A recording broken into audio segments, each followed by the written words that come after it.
right, ladies. Duty call.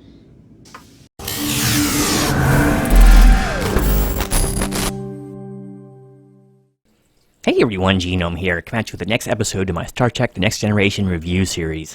This is the series where I take a look back at each and every episode of Star Trek The Next Generation and see if it lives up to the lofty memories I have within my head, because this was always my favorite series growing up and coming up in the Star Trek world, as it were. And so I just want to see if it holds up, because I'll be honest, I was not really a fan of Season 1 and 2, in my middle years, so I haven't revisited a lot of these in a long time. So I'm forcing myself to go through them to see if maybe I was being too harsh on them before, or if the general consensus is too harsh on them. So far, it's not been, but that's what these things are for, to continue to delve in and to see what we've been possibly missing. So, without further ado, let's get on to the next episode, which is Haven.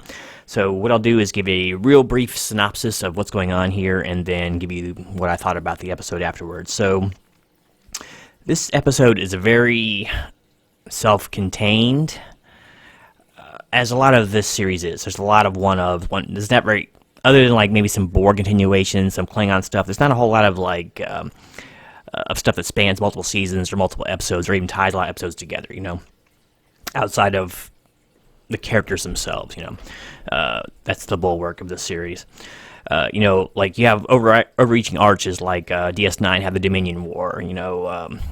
Voyager at least had the pretty recurring theme of just getting home. This one is just, they're out doing stuff, right? That's the Next Generation. So with that in mind, this is once again a very insular episode that has to deal with, they only can go that far. They're basically in orbit of a planet for the entire episode. So like I said, this one's called Haven, and it has to do a lot with Counselor Troi. Troi is a character that received kind of middling development in the first season especially. I mean, she got a little more than some of the others, like Worf or Artash or whatever, but they were still trying to figure out what to do with her, I think. So they gave her basically a kind of convoluted story arc about arranged marriage. It's funny, too, they have this scene where Picard talks about how it's like a destructive practice or whatever like that, and it's a different culture. Beta Zeds are not humans. It's like, I thought Star Trek was supposed to be accepting of such things, whatever. But slight hypocrisy aside, let's get on with it. So anyway, they go to this planet Haven for, I guess, R&R, even though no one actually ever leaves the ship. So while they're in orbit, they receive a message, and then they receive a gift in the transporter, and the gift has a face, and by face I mean a face you would probably recognize if it wasn't for the makeup that's in it. I hold a message for Deanna Troi. Because it's a Star Trek DS9 alum and Next Generation alum, none other than Mr. Armin Shimmerman of Quark fame. This is his basically second credited appearance in Star Trek. The first being in, Last Outpost, where he played one of the Ferengi there, but this is a non-Ferengi role. He's actually a treasure chest. The momentous day is close at hand. Rejoice! So the treasure chest is a portent of things to come, and that portent is the arranged marriage of Deanna Troi. So here we go. Now we have some drama to go through. So behind the chest, beam up what is to be her groom. That's Wyatt and his family, his parents. I'm Wyatt.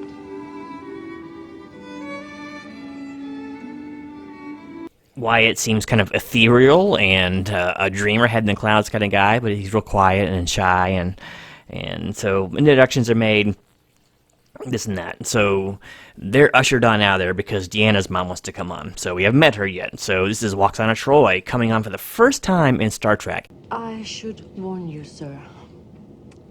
My mother is a little eccentric. Now, she was, Nurse Chapel in the original series, Gene Roddenberry's wife, of course, Majel Barrett, voice of the computer. But now we see her as Deanna's mother, and she comes on with a bang, right? Who else would they send to greet me but the captain? So she comes on with her Royal Highness kind of attitude, and she's ordering the captain about. She's making him carry her bags and everything. Oh, you may carry my luggage. Mother? And it's pretty hilarious. It's much to Deanna's consternation. She just acts very imperious and Hello, Mother. No, don't say it. Think it. Use your mind, not your mouth. Hello, Mother. Deanna, shame. very aloof, and she insists on speaking telepathically to Deanna, and Deanna's like, nope, you're going to speak out loud because these people can't hear what you're saying, and it's rude, So, they go on and on with this kind of dynamic throughout the entire episode, right? So, Deanna goes a little bit later, and she meets with Wyatt, and she wants to get to know the guy she's going to marry, right? I think they knew each other's children was what the deal was. So she goes in the room, they're sitting there talking a little bit, and she notices a bunch of drawings of a woman that he has. I have seen this face ever since I was a boy. And she kind of discerns that this is who he expected to be meeting, not Deanna. Like, she comes to find out now that he's been seeing this woman in his dreams and visions and waking and sleeping thoughts for his entire life. When I closed my eyes at night, I could hear her whispering my name. And so yeah, she thinks he's disappointed, but he's like, well, you're just not what I expected, right? So, some more drama is laid. So who is this mysterious woman? Well, we're soon to find out, right? So, yeah, more semi-hilarity ensues with a pretty funny dinner scene. It's time to get the wedding party together, right? I think it's the night before the wedding or whatever's supposed to happen. And so there's quite a bit of bickering and pointed jabs in this scene. So, that's why you want that backward ritual. Terrible, Captain, to see a woman go downhill like this. Mother, downhill! The matter... And, man... Deanna's mother, Lwaxana, gets on some real zingers on her counterpart over there. All guests must go unclothed. It honors the act of love being celebrated. No, you needn't worry too much, dear. Your body's not that bad. The hapless mother-in-law to be, of Deanna. So anyway, Deanna finally has enough of this nonsense. She knows what her mother's doing, either purposely or just because she's so obtuse and full of herself that she's like purposely trying to piss people off, right? And so Deanna just storms out of there. Stop this petty bickering, all of you! Especially you, Mother!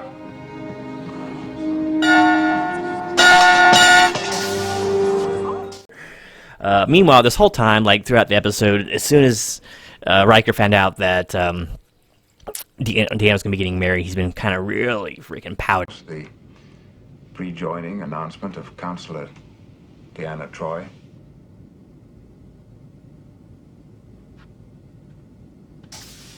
And being annoying and overly dramatic and lots of staring with thought. And yeah, it's like, dude, you're not an item anymore.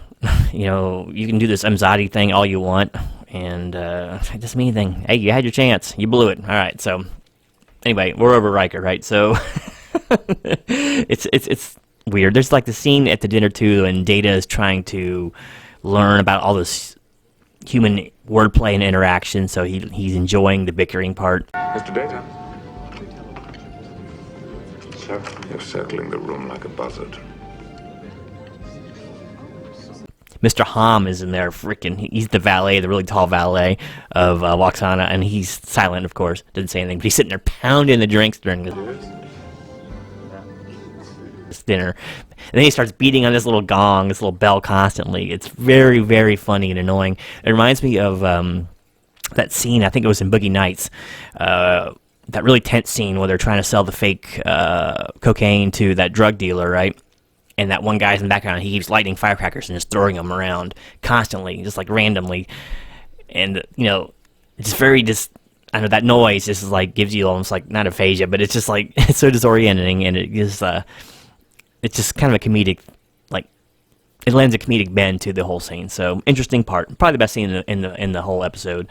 From there, we get some word that a Torellian ship, I think it's Talarian, I forget which it is. I think it's Torellian, is approaching the planet all of a sudden. Well, Captain's log supplemental. It has been believed the Torellian race was extinct, an assumption contradicted now by the sight of one of their vessels approaching Haven.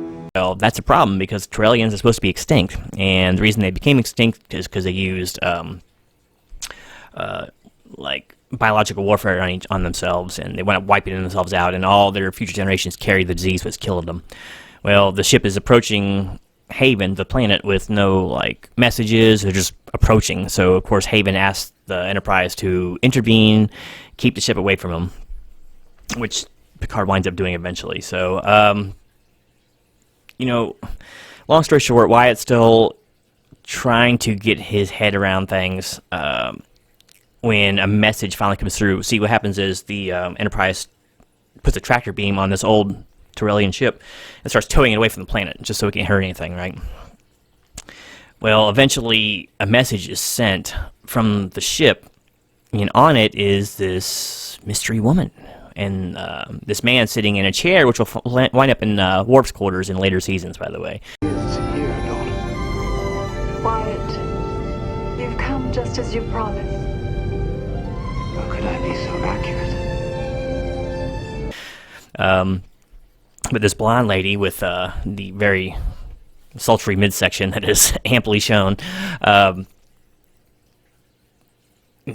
Wyatt gets word of it, and then he sees her, and then it's like, bam, this was the Dream Woman. So he's trying to figure things out. Now he's kind of torn, you don't want to see this. It's like, do I hurt Deanna, or do I try to help these people with the plague? Because he's also a doctor. That's a small subplot here.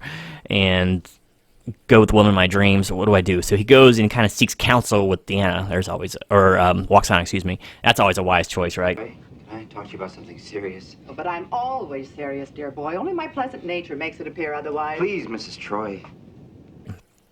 So he goes and sees her, and basically she goes on about how basically all consciousness in the universe is somehow connected to each other, and it's just kind of hackneyed. There's actually a term for it. I can't remember off the top of my head, but kind of hokey, kind of midichlorian, kind of force stuff, but whatever. All right, so All life, Wyatt, all consciousness is indissolubly bound together. Indeed, it's all part of the same thing.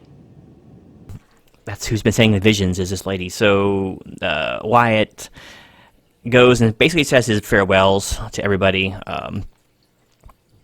and grabs and steals some medical supplies and knocks out one of the transporter operators and beams over to the Torellian ship. Well, now he's stuck. He can never come back. It's a one-way trip because he's going to be infected too.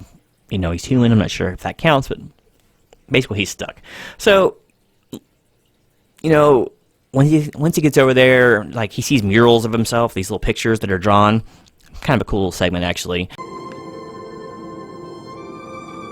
We always thought you were a dream. From his youth up as he grows older, so this definitely lends itself that she's been seeing him too. So, and then they all introduce each other, and happily ever after, Wyatt's where he wants to be, the woman's with Wyatt. He's hopefully going to be able to cure these people. Only one that's really, I'm sure Riker's happy the way he's been moping around.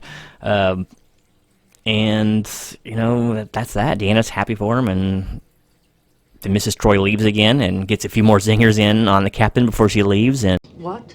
Well, the captain's highly attracted to me, but he's a little too old. Perhaps I should choose you. He has other obligations, Mother. well, all's well that ends well. The Torellian ship just leaves and goes someplace else, and that's all we ever hear about it ever again. I don't think we ever find out what happens to those people. But so that is the episode Haven. So yeah, it is something. This is a lot like a throwback to the original series in that it's so schmaltzy, and the lighting is real, like, buttery and vibrant. If you look at the original series, a lot of times, especially with the female characters, they would have them kind of look up a little bit, and they would just light them like you wouldn't believe, and it was like just a solo head profile shot right there in the front, or a forward-facing shot, and you hear some strings or whatever, and they did that all the time. Well, this episode's a lot like that. Man, I tell you what, the string section of the orchestra really must have got paid overtime because they are some of the most sappy freaking Star Trek-y strings you can possibly imagine to try to insinuate romance or turmoil. It's overbearing how loud they are in this and how much of them there are.